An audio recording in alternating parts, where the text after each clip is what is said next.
Let's look at these patch notes. All right, so MX Bikes beta 17. What did he change? This is all the channel log. So this is everything that he's updated since beta 16. Fix the track layout, custom objects, collisions. I guess we'll find out later on how that really plays a factor. I can see that playing a factor in certain tracks like Supercross more than anything per se.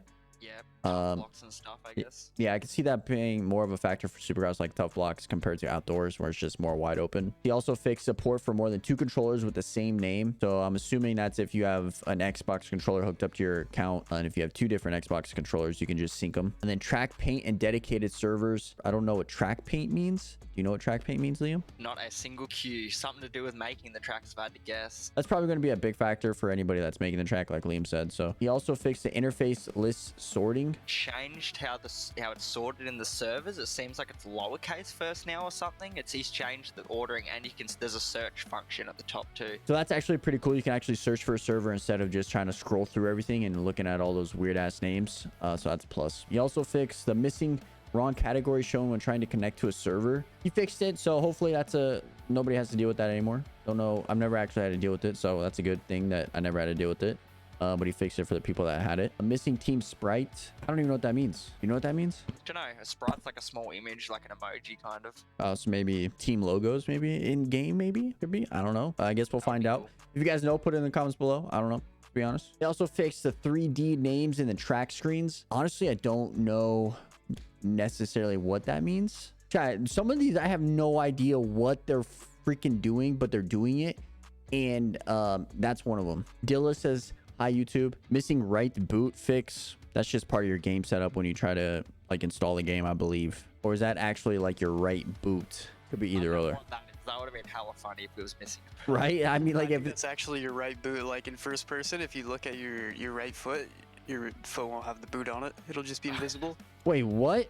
Okay. Is that a real thing? I did not know that. Well, he fixed it, so that's a plus. Okay, so then these are all the new things that he released. He released options to enable only the left and right, front, back, rider link tracking. We'll have to test that out. I don't know how that's going to play, but that's new. He also did an interface pull down search bar. That would be actually pretty good to use instead of like trying to search for it manually. You can just like pull down and do like the search bar. That's gonna be epic. Server browser name filter. I think Liam said he filters by the lowercase now instead of like exclamation points and stuff like that, so that's a plus. It's not by capitalization anymore, it's just by alphabetical order. So if you put capitals, it doesn't matter, it'll just be ordered capital and non-capital. That is even better. So I'm assuming then if that's the case, exclamation points are at the very bottom, right? Because of like the last digits. I think exclamation marks might even be banned, honestly. Exclamation marks, they might be banned. I guess we'll find out.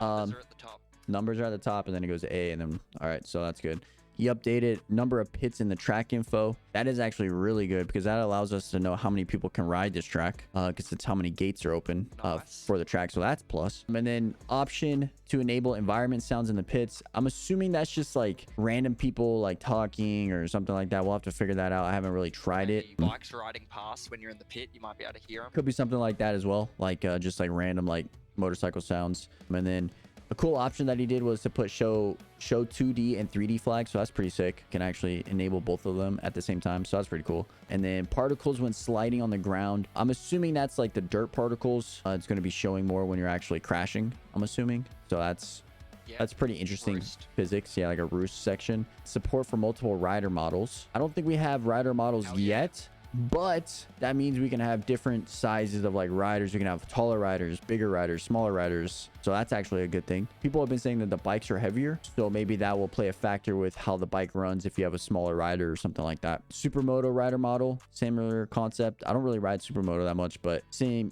concept as rider models for the motocross. And then wheelie standing animation. I suck at wheeling. However, there's a new wheelie standing animation, so we got to figure out how to do that and where to do that. And then he also released some notes, and it just says the kit and gloves paints must be moved to a new folder. It's basically in the same section, but there's now another folder inside that folder that you have to put the fucking folders in. And then replays and trainers are not compatible with the previous version. So if you had any replays from the last version, you can't actually fucking do anything with it. So that sucks. Plugins must be updated by the creators to the latest interfaces. So that basically means the Max HUD. A lot of people run Max HUD, so the creator of Max HUD has to just update it to match the new beta 17. So that's just a rundown of the patch notes. Nothing too crazy. A lot of people saying the physics are a little bit different, which they feel a little bit different. Eventually we'll get some more riding on it and our thoughts later on, but those are the patch notes. I'm excited to play the new beta 17, try to get better at it, because we suck. Put a comment down below what you guys think of the beta 17, what you guys hate, what you guys like, and I'll try to read some and try to comment back on some. So much love. I hope everybody has a good day, and yeah, I'm out. With the new update, your paints folder is actually switched. This is where you would go put it, so it would be in the same location as your mods. So mine's under documents, Paboso, MX bikes, and it's going to be under mods, and then rider. Now there's a new folder called riders. If you don't have this, I would create it. It's right here. And then now there's another new folder called default_MX. If you don't have this one as well, I'd create this one. And then that's where you're going to put your paints and your gloves. Those are the only ones that you need to put in there for them to show up in game. All your other ones will still be under your mods and your riders folder. All your other ones. There's also a new animation folder that you want to create that will have new animations once it gets released. That's going to be also in your main mods folder where your boots and fonts and helmets are. So that's if you're having a problem with your paint in game, that's where they're going to be. So hope that helps.